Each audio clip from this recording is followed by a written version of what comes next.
Je suis diaconesse et enseignante dans le ministère des femmes. Nous traversons une phase très difficile de la foi chrétienne. Les églises ne résistent pas aux mauvaises offensives contre les vrais enseignements de Jésus. Contrôle mental et télévision. Satan a réalisé ses plans et lance des attaques contre les esprits du peuple de Dieu pour les polluer. Lorsque le mental est frappé, l'esprit devient malade et le corps ressent ses attaques. Nous savons que l'esprit détermine les travaux que le corps effectue. Lorsque Satan peut contrôler l'esprit des gens, ils font tout ce que le diable commande par le contrôle de l'esprit. C'est notre devoir en tant que chrétien d'être libre du contrôle du mal qui est dans l'esprit. Lorsque le chrétien parvient à se libérer du contrôle mental, tout son corps est libre de l'influence du mal qui vient de la télévision et des mauvaises choses sur Internet. Ces graines du mal sont implantées à travers les médias technologiques. La marque de la bête s'enracine dans les esprits. Ils restent avec leurs esprits pervers et immoraux et ils perdent la vie éternelle. Films, feuilletons, dessins animés, romans, lancent des millions de fléchettes maléfiques dans les esprits. Les mensonges télévisés sont implantés au sein de la famille. Cette technologie vous empêche d'avoir la pensée de Christ. Les foyers qui ont la télévision sont perturbés et il n'y a pas de paix. Les maisons qui ont cet appareil sont infestées de démons. L'Église doit renoncer à cette malédiction pour que la parole vienne convertir son esprit. Libérez l'esprit de la sphère perverse où ils seront manipulés par cette technologie. Fermez les portes de votre esprit à la télévision.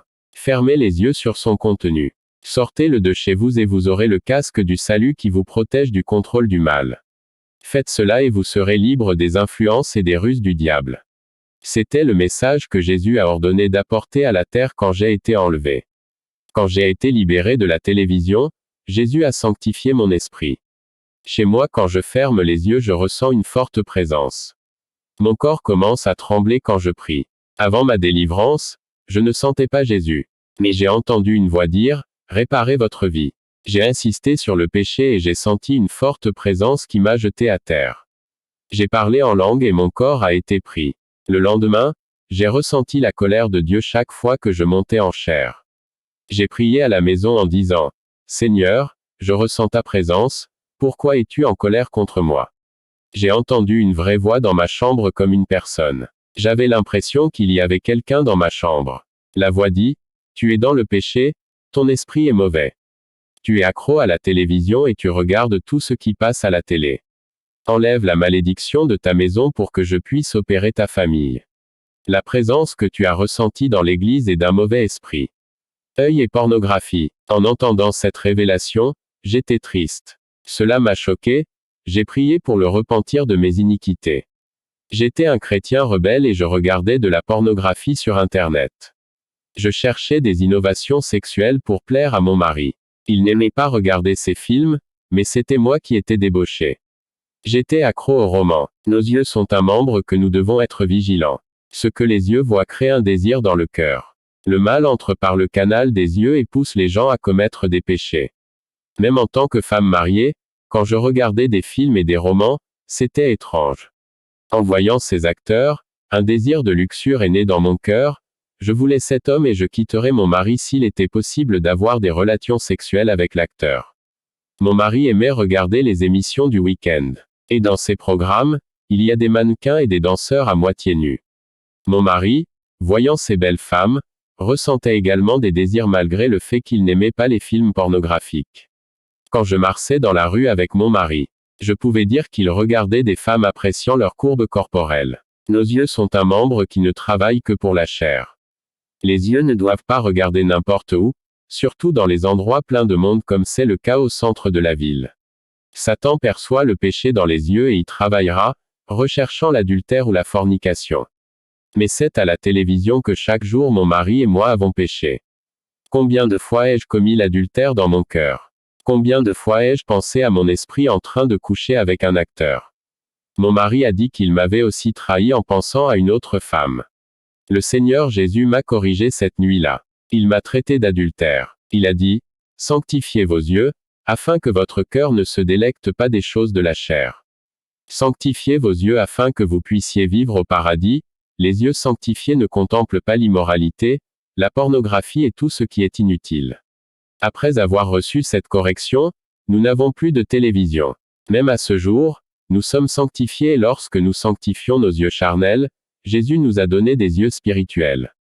Mon mari ne regarde plus les femmes dans la rue. Il détourne les yeux des femmes sexy quand il est en ville. Il se sent dégoûté par eux, c'est pourquoi il ne les regarde pas.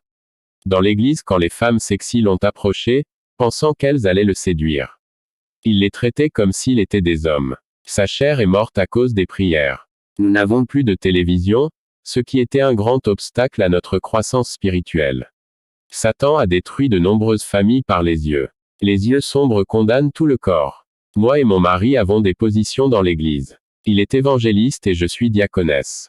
Nous avions très honte devant Dieu de la façon dont nous vivions dans notre maison. Après cette nuit, mon mari et moi sommes devenus réels. La même voix que j'ai entendue la nuit qui a marqué ma vie, mon mari l'a aussi entendue. Message de ravitaillement. Lors d'une soirée religieuse à mon église, mon pasteur a appelé un missionnaire d'un autre pays. Il a été invité à servir ce soir-là. Le Saint-Esprit a touché son cœur pour parler de son expérience d'enlèvement qui a changé son ministère. Il a dit que sa vie n'était plus la même. Il est devenu plus saint, a commencé à prier davantage et a grandi spirituellement. En voyant son témoignage, une onction puissante a pris ma vie et celle de mon mari. Je suis retourné dans ma maison et ce désir d'être enlevé est monté dans mon cœur. J'ai commencé à prier davantage Dieu pour un enlèvement spirituel. C'était un secret que j'avais demandé à Dieu, et mon mari ne savait pas non plus. Une femme évangéliste utilisée par le Saint-Esprit a dit, « Préparez-vous dans une prière constante pour que votre désir soit exaucé. » J'ai prié intensément pendant 2 ans jusqu'à ce que la prophétie se réalise. Mon mari a prié à l'aube et s'est endormi. J'ai fini de prier avec lui et j'étais réveillé. L'enfer. Un ange m'est apparu et a conduit mon esprit en enfer. Mon départ en enfer s'est produit ce matin-là. Un ange est venu vers moi et mon esprit a été soudainement enlevé de mon corps. Je suis arrivé au royaume des ténèbres en quelques secondes. L'endroit n'est pas un enregistrement de film de fiction. L'enfer est aussi réel que la terre sur laquelle nous vivons. J'ai vu des gens dans des prisons infernales à l'intérieur de chaînes et de cages. Ces gens sont tourmentés dans ces prisons. J'ai vu une femme dans sa prison, en feu. Lorsqu'elle a touché les barres de fer, elle a reçu une décharge électrique qui lui a brûlé les mains sur les fers. Voleur. J'ai vu un gars qui avait l'air d'avoir environ 20 ans. Il était également à l'intérieur d'une cellule. Et le feu a commencé à monter du sol de sa cellule. Ses pieds ont commencé à prendre feu. En quelques minutes, sa cellule a été prise par le feu. L'ange a dit, « Ce garçon était un détenu sur terre pour avoir commis des vols. Il ne pouvait pas supporter les mauvais traitements qu'il recevait dans sa cellule. Il a été abusé par ses autorités dans la prison et ses compagnons de cellule l'ont fait souffrir. Il a pris de grandes quantités de médecine et est mort d'une overdose. Son esprit est descendu en enfer et est tombé dans cette cellule de prison. Ce jeune homme criait et appelait à l'aide l'ange à côté de moi. Des flammes brûlaient de l'intérieur de sa cellule et consumaient son corps. Tueur IMPENTENT. L'ange m'a emmené dans la cellule d'un chrétien. Et les rats affamés ont dévoré sa chair. Le chrétien a dit, « J'ai payé mon crime sur terre, je ne mérite pas d'être dans cet endroit souffrant. » L'ange a dit, « Oui, tu étais lié dans le pays et tu as payé ton crime selon la justice terrestre, tu ne t'es jamais repenti de ton péché de meurtre et tu as continué avec ton cœur mauvais. Tu étais en retard et tu as conduit ta voiture à grande vitesse. Une fille traversait la rue et votre voiture a roulé dessus et lui a coûté la vie. Vous avez été emprisonné et avez passé quelques années en prison. Vous avez rempli votre peine et le jugement des lois des hommes. Vous avez toujours blâmé la fille pour la ruine de votre ministère, ne pas prendre ses actions. Vous avez mis le blâme sur une fille qui a perdu la vie à cause de vous. Vous avez dit que vous faisiez le travail et la fille a détruit votre vie. Vous avez encore dit que c'était le diable qui a utilisé la fille pour mettre fin à votre ministère. Votre cœur dur n'a jamais regretté d'avoir tué la fille. Vous avez causé beaucoup de douleur à sa famille. Le feu de l'enfer a brûlé la cellule de ce chrétien. Même s'il était là, il parlait toujours. Je ne suis pas coupable, c'était la faute de la fille. Il ne voulait pas regretter d'avoir pensé qu'il était le maître de la raison. L'ange dit, cet homme après avoir quitté la prison a gagné beaucoup d'âmes, mais a toujours porté avec lui la blessure de la fille qu'il a tuée. Il a accompli la justice des hommes mais n'a pas accompli la justice de Dieu. S'il avait regretté son péché de meurtre, Dieu aurait effacé sa dette en supprimant sa culpabilité. Un repentir sincère libérerait l'âme de cet endroit. À quoi bon qu'il ait gagné des millions d'âmes et perdu la sienne? Avertis les gens là-bas que même en se conformant aux lois terrestres, s'ils n'observent pas la loi de Dieu, ils iront en enfer. Personne ne peut enfreindre les lois de Dieu et échapper au feu de ce lieu. En enfer, il n'y a pas de régime ouvert ou semi-ouvert. Il n'y a pas de liberté dans cet endroit, le régime ici est souffrance, douleur et torture. La dictature qui règne sur ce lieu est diabolique, ils resteront dans des prisons éternelles jusqu'au jour du jugement. Perruque. Ici en Jamaïque, il est très courant que les gens portent de faux cheveux. Et l'ange m'a montré une chrétienne en enfer pour avoir de faux cheveux. J'ai vu plusieurs chrétiens là-bas pour avoir utilisé du kanékalon, un faux cheveu de marque et de la terreur. L'ange a dit, ils sont ici pour rejeter et défaire les cheveux naturels que Dieu leur a donnés. Ils ont choisi de porter les faux cheveux de Satan. La beauté peut attirer l'attention du monde, mais jamais de Dieu. C'est la sainteté qui rend le personne brille devant le monde. C'est la beauté qui plaît à Dieu et il accepte une vie de justice et de bonne œuvre. La beauté artificielle du diable est futile et déforme la beauté spirituelle de la sainteté. Accessoire de mode. En enfer, j'ai vu un monstre avec la bouche et les ongles peints en rouge. Et son corps était plein de piercings. Il avait 2 boucles d'oreilles pendantes à ses oreilles. L'ange a dit, c'est le démon de la mode et de la vanité qui emmène ses accessoires sur terre. Malice. J'ai vu plusieurs chrétiens en enfer pour se réjouir de la misère du peuple. Une chrétienne est en enfer parce qu'elle veut du mal pour un homme impie. L'ange dit, un homme a volé la maison de cette chrétienne. Et ce jour-là, elle lui a souhaité du mal, en prononçant toutes sortes de malédictions. J'ai vu un chrétien en enfer parce qu'il était envieux. Il espérait que son collègue évangéliste n'obtiendrait pas le travail de ses rêves.